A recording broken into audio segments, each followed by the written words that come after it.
Hi there, it's Lori, and we're actually going to start with where my most recent finished object, and then we'll kind of work backwards.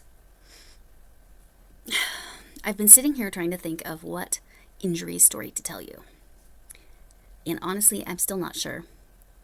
So for now, I'm going to tell you the most humorous injury my younger daughter managed to give herself. She was walking through her bedroom, somehow got her toes in the side of a laundry basket, in the holes, and broke 2 toes.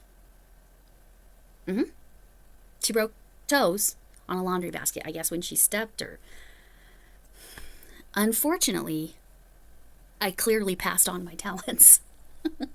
It's genetic, I guess. Anyway. Yeah, so that's my story. But we got a lot of FOs, a lot of finished objects. Okay, that is not a finished object, but it's so pretty. You gotta look at it. All right, that's a whip. Okay, I just finished this tonight, Thursday night. This is Camille's Creations pattern. I will link that tutorial. And just a second, I have to deal with something. Also, I apologize for my dreadful lighting. I do not know what's going on. This says I was normal 3 cats ago. I currently only have 2 cats, but I've had several sets of 2. So anyway, 3 cats ago was a long time ago. And I don't know if I was ever normal. Anyway, you just heard that I've passed on my lovely gifts as a, oh my gosh, I can't. I'll be right back. It's at least a little better. I don't know. Really bad shadows though. Oh well. We're going with it. I don't know if I can fix it. I'll try to fix it later. Anyway, Camille's Creations pattern. It's Charisma yarn. Now it's dark. What is happening? I know you all got some theories out there. Anyway, let's hold that, block the light. Oh, now it went dark. All right. Crazy. All right, so it's Charisma yarn in 2 different colors, and I managed to not... Oh, maybe I did. The blue, I did not have enough of. Kind of a navy blue. The green is called... This is what I have left from a skein. I just didn't have a full skein of the blue. So this is 109 yards, 100 meters, and it's 3.5 ounces. I probably used slightly more than half. Charisma. Sorry about the weird lighting. It's one of those nights. This color is Forest, which is an accurate color. You are, for the most part, seeing the colors accurately there. Here's what I wanted to show you. Oh my gosh. My little styrofoam head is very white and glowy. Okay, we get the dark again. We're going to put her over there. You saw it fit well. I made it long enough for a brim. It's almost 11 inches, I think. It's slightly wider right there because that's where I seamed it. So I'm going to put that in the back. It fits me, all folded up. Super cute on me. Again, I don't wear hats, but super cute on me. It's got some space. But remember, I have the tiny head, 20 inches about. So this fits me. I then had my husband put this hat on. Fit him, and he said he had room, but it was very comfortable. So this pattern is fairly flexible. I used a 9mm hook, and I did 24 stitches, and it gave me that I have loose stitches for the most part. Oh, that bulb was burning out. That's what happened.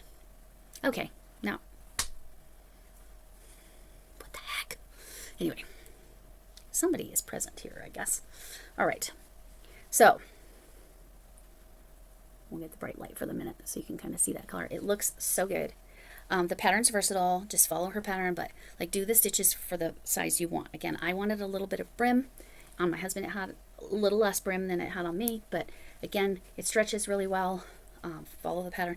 I used, again, because I'm a loose stitcher, it uses more yarn per stitch because it's looser, right? So I used the 9mm so that I would get kind of more width in my stitches. This is a chunky yarn. I didn't tell you that. This is a 5-weight yarn. The recommended hook size is 8mm. I went up to 9 just because I know how things work out for me on that. Now normally on hat patterns I have to size down, hook size down. But that's top down. This is worked in a flat panel and then stitched together at the top.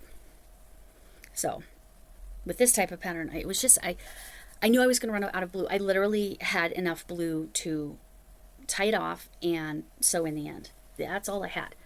So that's why I had to do it striped. I tried to do it just blue initially. Anyway, all right. Yes, that light bulb is officially out, so maybe we won't have the problems anymore. Anyway, that is my first, well, technically my last FO, finished object for the week. Now I'm going to show you the process of making the panel bag, and most of it will be sped up mode.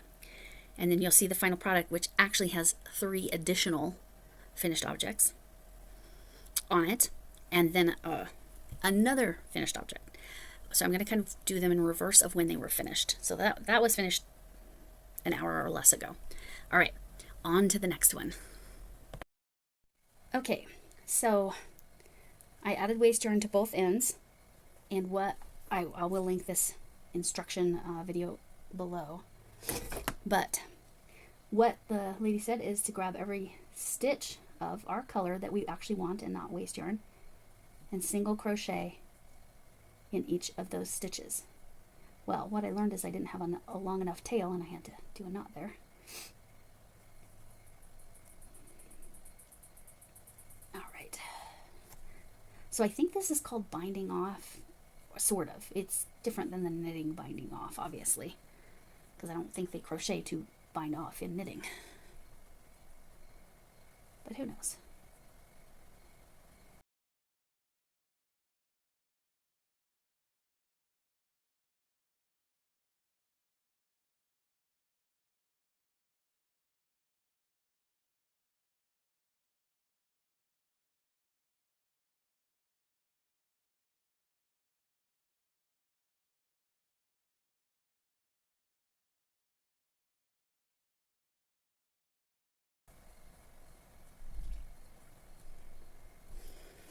Okay, so I'm going to have to do the same thing on the other side. I wanted to see that I had to make sure I was grabbing the correct loop. Now I can take my waste yarn off. Oh, it should be coming loose here, right? I believe you just...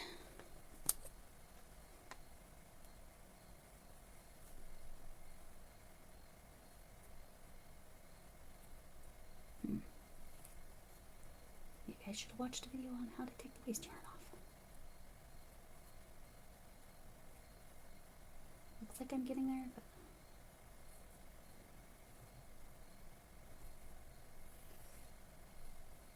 Oh, this is the bottom. That's why it wasn't just a pull. Okay, now I know what. Now I see what to do.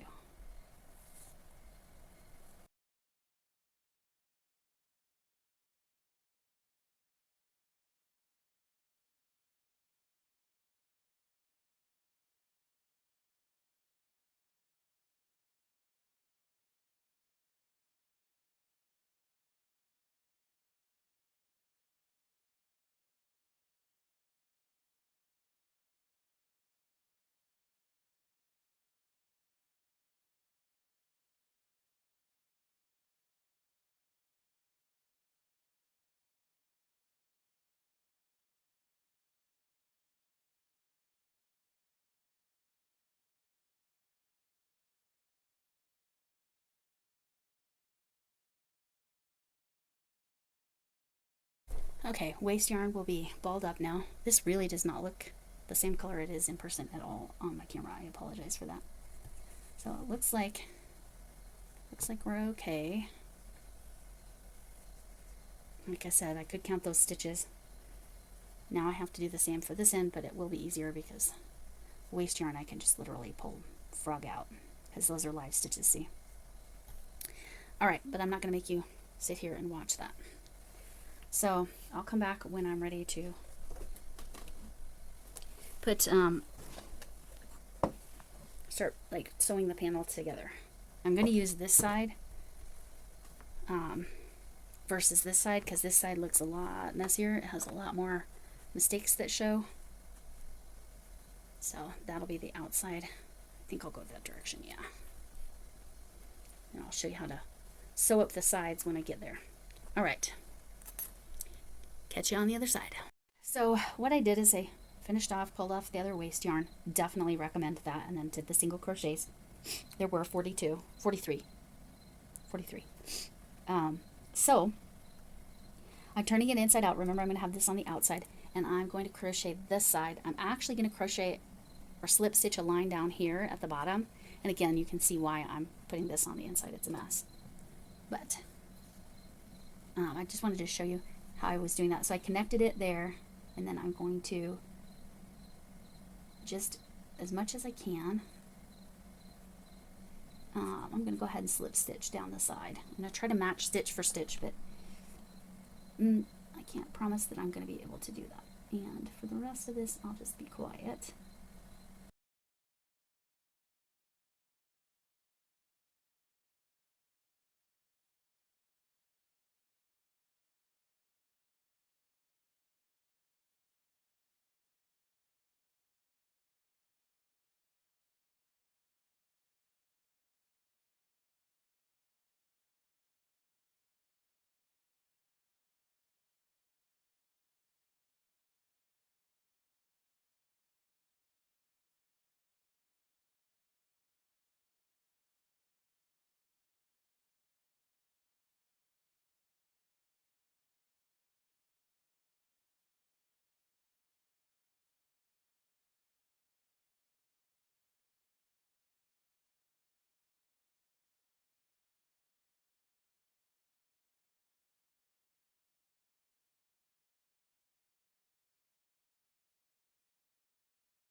Okay, I'm not going to have you watch me do the other side. That's going to be just like this one, because it's already been tedious enough. Anyway, that's where we're at on that. Again, I'm on the wrong side because this side looks better. This will be the outside.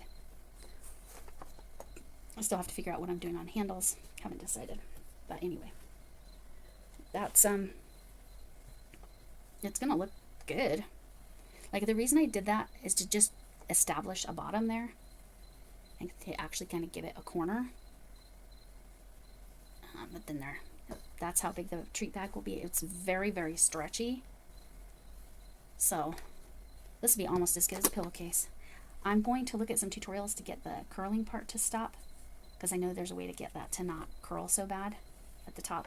Maybe I'll do something with extra single crochets in the around or something like that. I'll figure it out. But this on the knitting loom was 2 balls of this, 109 yards. I did 2 balls. Almost all of that was actually done on the knitting machine. There's this little thread left, and then I did have enough yarn for the single crochet for one edge. I had a long enough tail. Anyway, there's so many little mistakes. I'm like, but it's all right. It's fine as is. All right, I'll see you when it's all sewn together and I figure out what to do next.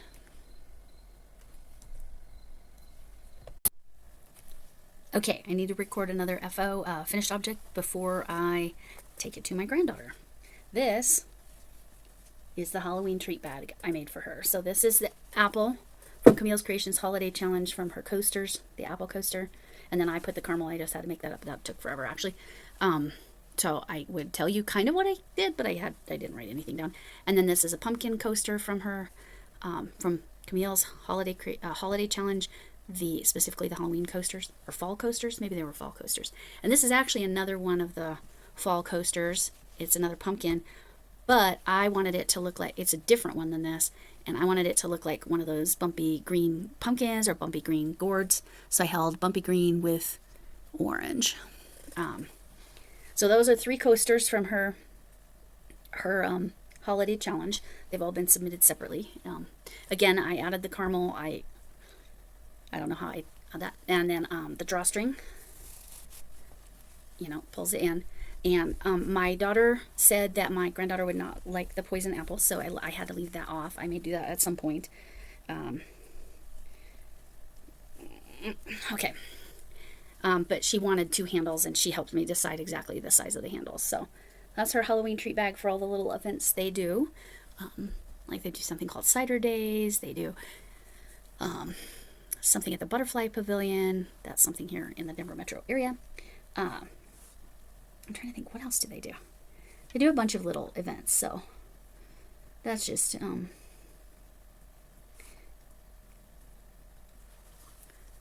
I just wanted to show it before I... Oh, and this, because the apple and these are harvest vegetables, those are getting submitted to, sorry, not So Magical Michelle, Live Fantastical Michelle and Cheyenne for their September Apples and Harvest Challenge.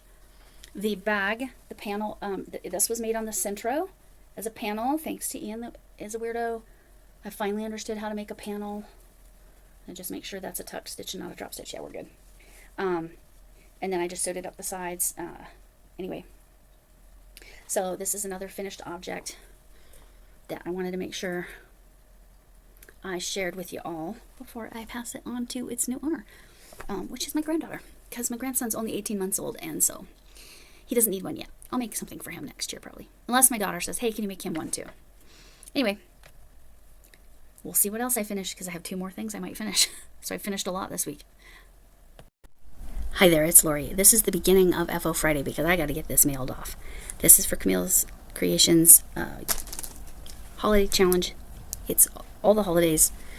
The idea is gifts or gifts to yourself.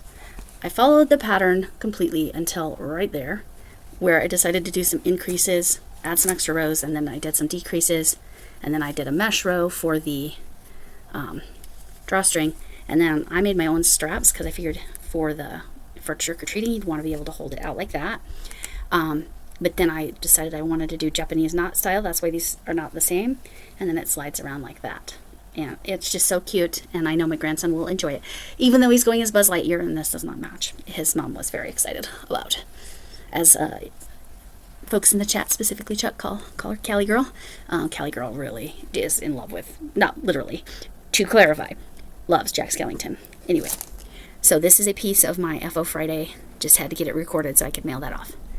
Okay, more later.